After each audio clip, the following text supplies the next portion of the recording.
ನಬಾರ್ಡ್ನಲ್ಲಿ ಏನು ಮಾಡಿದ್ದಾರೆ ಅಂದ್ರೆ ಕಳೆದ ವರ್ಷ 5,600 ಕೋಟಿ ರೂಪಾಯಿ ಶಾರ್ಟ್ ಟರ್ಮ್ ಲೋನ್ ಕೊಟ್ಟಿದ್ರು, ರೀಫೈನಾನ್ಸಿಂಗ್ ಮಾಡಿದ್ರು. ಈ ವರ್ಷ 2,340 ಕೋಟಿ ಮಾಡಿದ್ದಾರೆ. 2,340. ದಟ್ ಮೀನ್ಸ್ ವಿಷಯ 3,220 ಕೋಟಿ ಕಡಿಮೆ ಆಗ್ಬಿಟ್ಟಾರೆ. ನಾ 50%, 58%. ಇದು ಅನ್ಯಾಯ, ರೈತರಿಗೆ ಮಾಡ್ತಾ ಇರ್ತಕ್ಕಂಥ ದ್ರೋಹ.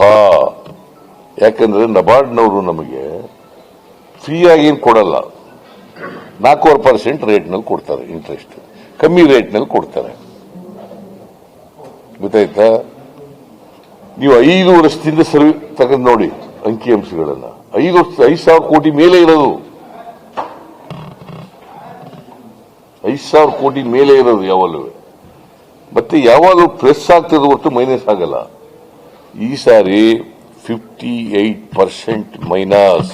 ನಿರ್ಮಲಾ ಸೀತಾರಾಮನ್ ಅವರನ್ನ ಭೇಟಿ ಮಾಡಿದ್ದೆ ಬೆಳಿಗ್ಗೆ ಭೇಟಿ ಮಾಡಿ ಎಲ್ಲ ಎಕ್ಸ್ಪ್ಲೇನ್ ಮಾಡಿದೆ. ಈಗ 6 ವರ್ಷಗಳಿಂದ ನಮಗೆ ಜಾಸ್ತಿ ಕೊಟ್ಟಿದ್ದಾರೆ, ಈಗ ಕಮ್ಮಿ ಮಾಡಿಬಿಟ್ರೆ ಹೆಂಗಮ್ಮ?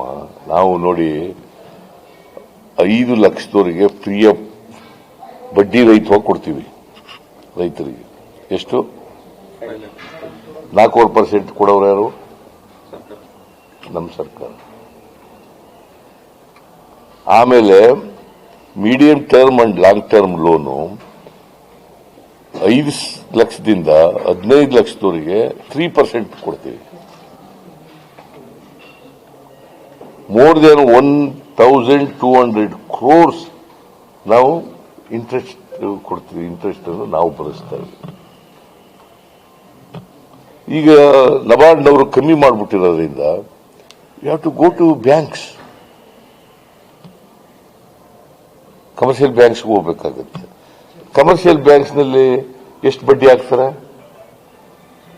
10ರಿಂದ 12% ಆಗ್ತದೆ. ಇದು 4% ಕೊಡ್ತಿದ್ರಲ್ಲ, ಕಮ್ಮಿ ನಿಲ್ಲಿಸ್ಬಿಟ್ರೆ ಏನ್ ಮಾಡಬೇಕು ನಾವು? Is it not an injustice caused to farmers of Karnataka or the farmers in the country?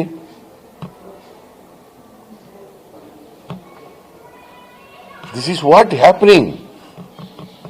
ಅದ್ರ ಬಗ್ಗೆ ಮಾತಾಡಿ ಅಂದ್ರೆ ಮಾತಾಡಲ್ಲ, ಅಶೋಕ ಮಾತಾಡಲ್ಲ, ಯಡಿಯೂರಪ್ಪ ಮಾತಾಡಲ್ಲ, ವಿಜೇಂದ್ರ ಮಾತಾಡಲ್ಲ, ಅವನು ಯಾವನೋ ಒಬ್ಬ MLC ಯತ್ನಾಳ ಮಾತಾಡಲ್ಲ, ಸಿಟಿ ರವಿ ಮಾತಾಡಲ್ಲ, ಕುಮಾರಸ್ವಾಮಿ ಮಾತಾಡಲ್ಲ. ಆಯ್ತಪ್ಪ, ಇದ್ರ ಬಗ್ಗೆ ಮಾತಾಡಬೇಕಲ್ಲ. ನಬಾರ್ಡ್ ಯಾರ ಕೈ ಕೆಳಗಡೆ ಬರೋದು? ಯಾರ ಕೈ ಕೆಳಗಡೆಪ್ಪ ಬರೋದು? ಮತ್ತೆ ಅವರೇ ಅಸಹಾಯಕತೆ ಎಕ್ಸ್ಪ್ರೆಸ್ ಮಾಡಿದ್ರೆ